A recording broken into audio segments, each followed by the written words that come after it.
Our family has to make another trip to Cairo, so we're making the most of it, visiting some great restaurants, doing a little sightseeing, and then getting out of the city to Faiyum to find whales with feet in the desert. Allow us to reintroduce ourselves. Our name is GoingGoing.BackBack. In 2019, we had 3 kids under 5, a new minivan, and a house full of things. With our eldest due to start school in a few months, we decided it was now or never to take an extended vacation. And so we set off to explore the world and be back in time for his first day. We were several months into our trip when the pandemic hit and schools around the globe shut down. It confirmed the idea that was already brewing in our minds, that there was no better classroom than the one our kids were already in, the world. We sold our minivan, gave away everything that couldn't fit into a suitcase, and became full-time travelers. Join us as we very slowly travel the world, going, back.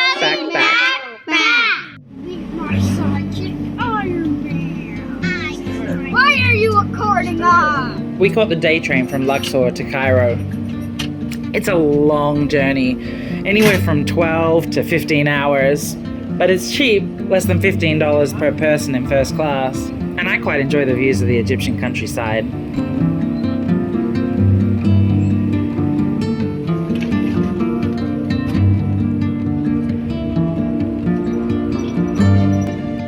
On our previous trips to Cairo, we've actually stayed out in Giza, but this time we needed to be in the city, so we stayed downtown. Staying downtown made it relatively easy to wake up early and see Cairo before the hectic traffic started. It wasn't just a desire to hear the birds sing that woke us up early that morning. The real goal was a trip to Abu Tarek, arguably Cairo's most famous restaurant, where they make thousands of plates a day of Egypt's national dish, kushari. Kushari is an accidentally vegan carb overload. It contains chickpeas, lentils, 2 kinds of pasta, macaroni and spaghetti usually, and rice. It's smothered in a really rich tomato sauce, topped with fried onions, and then you're given a vinegar sauce and a really spicy chili sauce to add to your taste. You can get kushari all over the place in Egypt, but Abu Tarek is the place that people recommend when you ask where you should go for kushari. It's phenomenally popular. People walk out of this restaurant with armloads of this kushari, and whole school buses full of kids pull up to collect theirs. This is a really large-scale operation, yet somehow the quality does not at all suffer for the quantity. Every onion in this vat is somehow still crispy. Next time here, don't touch, I'll help you. Okay? This is vinegar, salt and vinegar. Vinegar and the garlic. You like spicy? Yes. Pigeon. And the lemon fresh.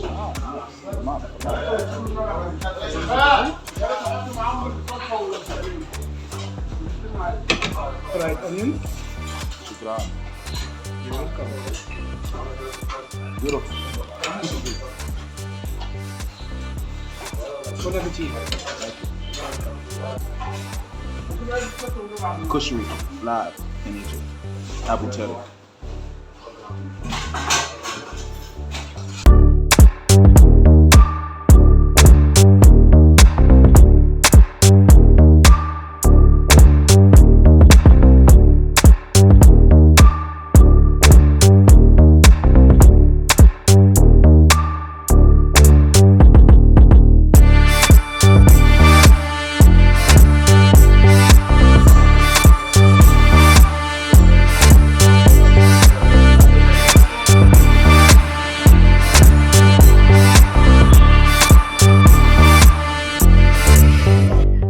Next up was one that's on most must-see lists for Cairo, the Citadel. We'd seen the imposing fortress on the hilltop from a distance on our previous trips to Cairo, but this was our first trip inside and we were excited to see it up close. The Citadel grounds are quite expansive. They contain several mosques, museums, and palaces. The most famous of the mosques is the Muhammad Ali Mosque. Preparations were underway for a wedding when we were visiting, which was particularly beautiful.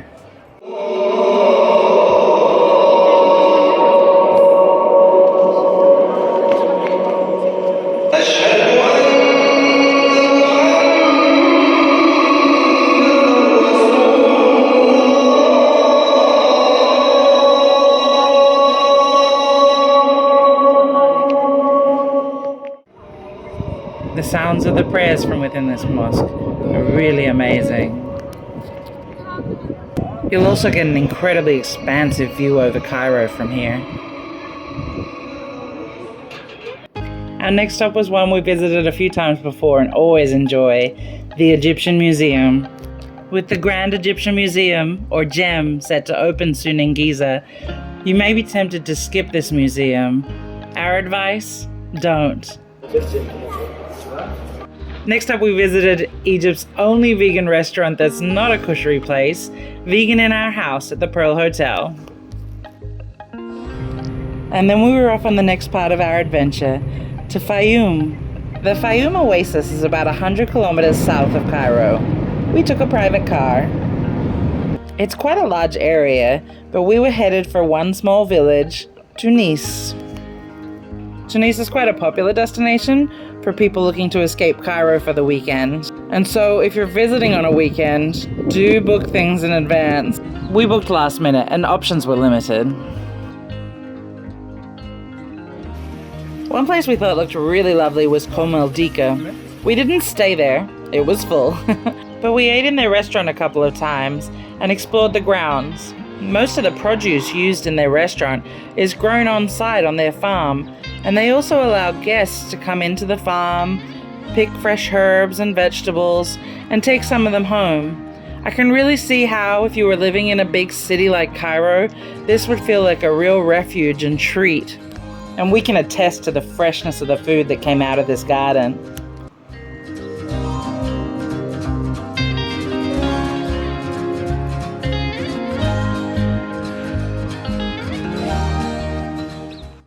They also have a really fun children's playground. Adjacent to Dika is a restaurant called the Ibis. The restaurant's really popular and it's easy to see why. Not only does it have a phenomenal view over the lake, but the food is fantastic. The next morning we were off on our main reason to visit Faiyum.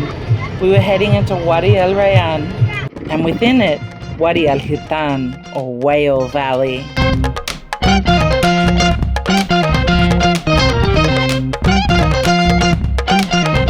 Wadi Al Rayan is a protected area that sees a fair number of domestic tourists who come for sandboarding and to see Egypt's only waterfall. More on that later.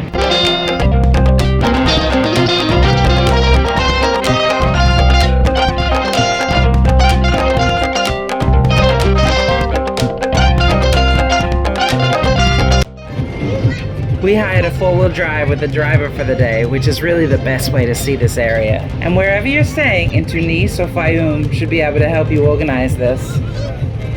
Our first stop was Wadi Al Hitan, Whale Valley. Wadi Al Hitan is a UNESCO World Heritage Site, where the fossils of ancient whales can be found. The fossilized bones. Whoa! This valley contains an incredible amount of fossil evidence of the evolution of whales, Look. and clearly shows that these ocean-dwelling mammals were once land-based. The desert here is also really beautiful, and contains not only those amazing fossilized whales, but also the fossils of crocodiles, sea turtles, sea grasses, and sharks and rays. Some of the fossils are incredibly intact, though unfortunately others were lost. Most famously when a foreign dignitary drove over one of them in a four-wheel drive. Fortunately these days the paths are clearly delineated and they're pretty strict about keeping people to them. This is the desert and it does get hot.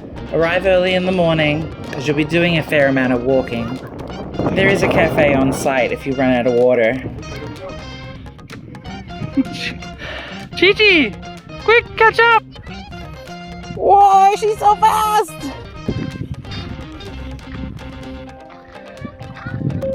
Whale bones. Are you taking a video?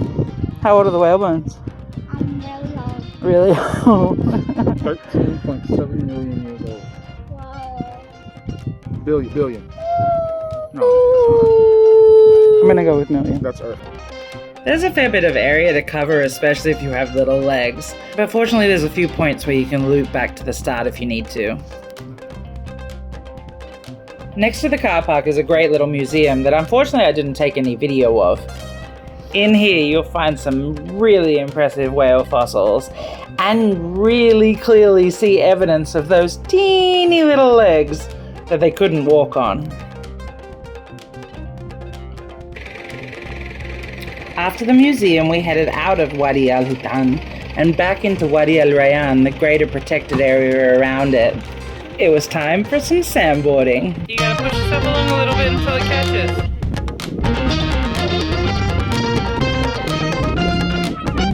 The driver we came with brought along sandboards for us to use. The sandboarding was great fun. Getting back up the sand dunes after, a little less so.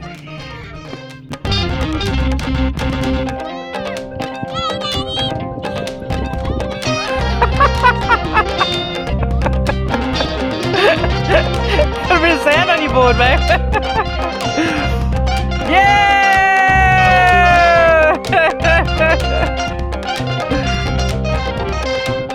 Yeah! You did it!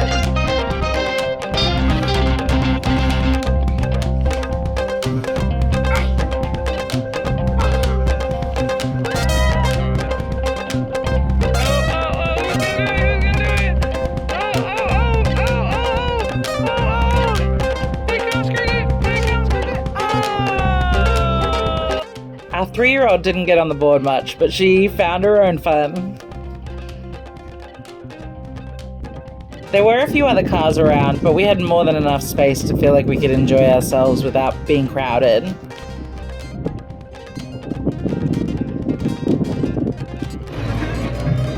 Next up was a viewpoint and lunch.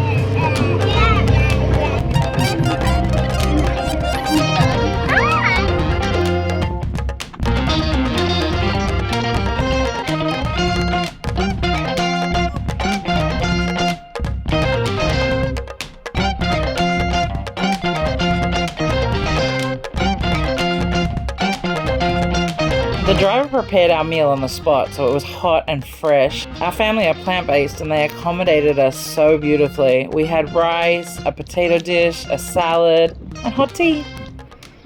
Our final stop of the day was at Egypt's only waterfall. It's not particularly impressive, but it was interesting to see. The next day we were back on the train, on our way back to Luxor. We had a great time in Cairo and in Faiyum. We hope you enjoyed coming along with us. We'll see you next time. Going, back, back.